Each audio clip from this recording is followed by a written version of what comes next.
Terima kasih Yang Berhormat Datuk Dr. Pengurusi yang memberikan peluang pada saya untuk terlibat dalam perbahasan B41 Kementerian Pelajaran.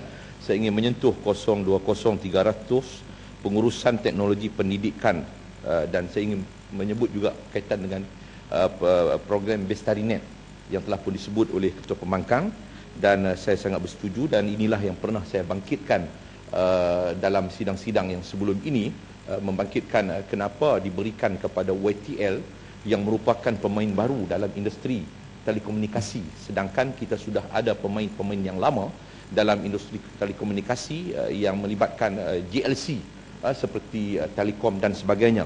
Tapi apa yang saya nak bangkit yang berkaitan dengan Bestarinet ini ialah projek ini menelan belanja yang sangat besar yang terpaksa ditanggung oleh kerajaan untuk dibayar kepada YTL Communication. Saya tidak faham bagaimana pemilihan itu dibuat, atas asas apa pemilihan yang dibuat kepada YTL Telecommunication, sehingga saya lihat bahawa pihak kementerian gagal untuk membaca serampang banyak mata yang ada kepada YTL untuk projek telekomunikasi dia secara yang lebih meluas di seluruh negara. Dan ini projek Bestarinet ini kelak nanti apabila dilaksanakan sepenuhnya di 10,000 buah sekolah, bagi saya berkemungkinan boleh membunuh syarikat-syarikat telekomunikasi yang lain yang menjadikan YTL sebagai syarikat telekomunikasi yang bersifat monopoli dalam industri telekomunikasi dalam negara kita. Sebab itu saya lebih menganggap bahawa projek satu Bestarinet ini ialah merupakan salah satu daripada program secara tidak langsung, program projek subsidi kepada YTL Communication. Selepas YTL Power telah mendapat subsidi dalam projek IPP untuk projek IPP dia, sekali lagi projek mensubsidikan YTL Communication ini dibuat secara yang cukup licik melalui permainan yang dilakukan oleh YTL Communication sendiri. Sebab saya melihat bahawa bila dia memasang di 10,000 buah sekolah ini, 10,000 buah sekolah ini meliputi seluruh negara sehingga ke kawasan-kawasan luar bandar, luar bandar, dan dia berkewajipan untuk memasang struktur telekomunikasi di sekolah-sekolah ini, dan saya dipahamkan bahawa struktur telekomunikasi itu, antena yang dipasang itu boleh dia punya frekuensi dia tu boleh sampai ke jarak 5 km. 5 km. Ini bermakna bahawa dia selepas daripada 10,000 sekolah ini, dia akan menggunakan struktur telekomunikasi inilah, antena yang dipasang di sekolah ini untuk bisnes telekomunikasi dia, 4G dia, yang dia tidak perlu lagi kepada pemasangan infra yang lain untuk pelaksanaan 4G dia, kerana cukup dengan penggunaan infrastruktur yang sudah pun ada di sekolah-sekolah, di 10,000 buah sekolah yang ada di seluruh negara. Jadi saya menyipatkan bahawa kementerian seolah-olah macam mensubsidikan projek 4G YTL dengan memberikan dan memperuntukkan dan memberikan projek One Bestarinet ini kepada YTL. Jadi sebab itu bagi saya bahawa projek ini sangat menguntungkan YTL, bukan hanya kepada untuk membekalkan dalam projek Bestarinet ini kepada sekolah yang menjadi sasarannya, tetapi sebenarnya daripada projek inilah dia mensasarkan untuk program 4G dia ke seluruh negara yang boleh membunuh semua syarikat-syarikat telekomunikasi yang lain. Jadi bagi saya bahawa ini satu permainan yang halus, dan saya mengharapkan satu siasatan harus dibuat satu siasatan harus dibuat bagaimana pemberian projek ini boleh diberikan kepada YTL tanpa kementerian membaca jangkauan pemikiran dia yang jangka panjang untuk kepentingan projek telekomunikasi 4G dia. Kedua, berkaitan dengan Bestarinet ini, apabila sudah dilaksanakan di sebahagian beberapa buah sekolah ini, YTL telah tidak mengikut garis panduan yang ditentukan oleh Suruhanjaya Komunikasi Malaysia, SKMM, Suruhanjaya Komunikasi Malaysia. Ini dapat dilihat dan kementerian tidak bertindak terhadap kegagalan mengikut garis panduan yang telah pun ditentukan oleh Suruhanjaya Komunikasi Malaysia. Garis panduan itu sudah pun dikeluarkan oleh Kementerian Pelajaran bahawa YTL Communications mesti ikut garis panduan yang ditentukan oleh Suruhanjaya Komunikasi Malaysia.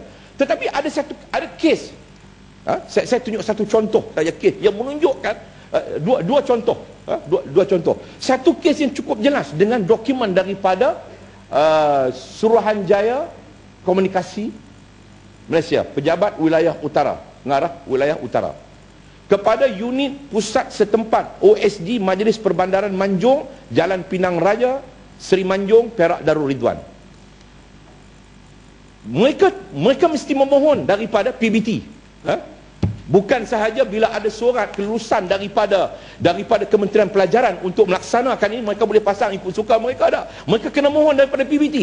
PBT kena maklum dan mendapatkan permohonan kelulusan daripada Suruhanjaya Komunikasi Malaysia.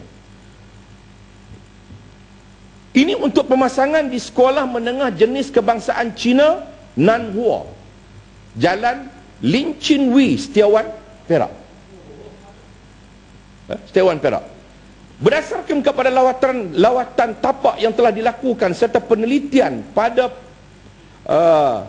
pelan-pelan yang dikemukakan, pihak SKMM tidak menyokong bagi cadangan pembinaan menara telekomunikasi seperti yang disebut di atas Ketuan YTL Telecommunication, kerana ianya tidak mematuhi syarat seperti mana yang dikenaki oleh garis panduan pembinaan menara telekomunikasi struktur sistem pemancar di kawasan pihak berkuasa tempatan. Sebab jarak dia memerlukan 20 meter daripada bangunan akhir sekolah tersebut, sedangkan jarak yang dipasang itu ialah 12 meter sahaja. Ini saya katakan bahawa bagaimana pelanggaran sudahlah. Sebab bagi dia sudah tidak peduli lagi kepada soal peraturan dan garis panduan Datuk Dr. Pengurusi. Yang penting kepada dia bahawa dia nak cepatkan pemasangan ini kerana matlamat dia ialah projek 4G dia. Ini satu lagi gambar. Ini ledang di sekolah kebangsaan Durian Condong, Bukit Kepung, ledang. Kena ambil tahu. Wakil rakyat ahli parlimen ledang kena ambil tahu. Kawasan Paguh tu. Ya? Itu kawasan Paguh. Ya. Oh, kawasan Paguh. Oh, kawasan menteri lah. Kawasan menteri. Oh, maknanya dia kata menteri tak buat kerja. Ahli parlimen Paguh tak buat kerja. Dia melepaskan diri daripada dakwaan saya. Terima kasih ledang. Batu api. Pokok sana batu api. Baik. Ini sekolah kebangsaan Durian Condong. Ini gambar yang ada kepada saya. Memang jarak dia tidak memenuhi syarat garis panduan yang ditentukan oleh Suruhanjaya Komunikasi. Sebab jarak dia maknanya tak cukup, sebab jarak dia mesti 20 meter. Ini dari segi keselamatan dan sebagainya, kesihatan dan sebagainya, tapi tidak memenuhi. Sebab itu saya walaupun sudah ditegur, maknanya mereka bulldoze semua syarat-syarat dan garis panduan ditentukan. Ya, persoalan dia saya sekarang ini ialah Kementerian Pelajaran tidak mengambil apa-apa tindakan terhadap YTL Communication. Kenapa? Kerana YTL dia memikirkan bahawa dia nak mempercepatkan fasa pertama di Semenanjung ini dan fasa kedua selepas ini di Sabah dan Sarawak untuk melengkapkan 10,000 sekolah, dan projek 4G dia akan berjalan lancar, disubsidikan oleh kerajaan melalui Kementerian Pelajaran. Ya, Muhammad. Baik, akhir sekali saya nak minta penjelasan berkaitan dengan 030500 asrama yang berkaitan dengan projek pembekalan makanan untuk pelajar-pelajar di asrama sekolah berasrama. sekolah berasrama dan juga sekolah berasrama penuh. Saya tak tahu Kementerian Pelajaran sama ada cek ataupun tidak cek kepada syarikat-syarikat pembekal ini yang memohon untuk membekalkan makanan kepada sekolah. Sebab saya dapati bahawa daripada kajian yang dibuat oleh beberapa pihak menunjukkan bahawa ramai kontraktor-kontraktor ni tipu, termasuk sampai kepada peringkat tipu penyata keuangan. Tipu penyata keuangan, tipu dari segi support letter, maknanya surat sokongan yang dia tak pernah dapat sokongan, orang lain dapat sokongan, kemudian dia alter. Bila sampai kepada jawatankuasa tender ni, jawatankuasa tender semua dulu, oh ni ada cukup duit. Tipu ASB. Sebab sekarang dia boleh tipu, dia boleh scan kemudian dia boleh atur. Ini yang berlaku. Antaranya ialah SBA Bakti Enterprise. Ini ada kaitan dengan syarikat yang ada kaitan dengan kroni kepada pengurusi Sekretariat Serang Selangor. Yang sedang bergerak cergas untuk menyerang Selangor sekarang ni. Ini kroni kepada Budiman Zohdi, ketua pengurusi kepada Sekretariat Serang Selangor. Saya dapati bahawa dia menggunakan banyak syarikat-syarikat yang dipinjam, yang dipinjam daripada kawan-kawan dia. Tetapi akhirnya dia banyak membuat penipuan-penipuan, termasuk sampai kepada peringkat bank slip. Sebab jawatankuasa tender tak pernah pergi cek dengan bank sama ada bank slip tu betul tak betul, sama ada pada waktu itu duit ada apa ataupun tidak. Ini tidak pernah berlaku. Sebab itu saya minta supaya selepas penjelasan, dan saya minta selepas ini Kementerian Pelajaran seharusnya lebih meneliti, dan bukan saja Kementerian Pelajaran, semua kementerian. Ini kalau bekalan makanan projek yang hanya berapa nilai saja, saya percaya projek yang berpuluh-puluh bilion pun saya percaya bahawa akan berlaku penipuan kepada penyata keuangan. Terima kasih Yang Berhormat Datuk Dr. Pengurusi, terima kasih banyak-banyak.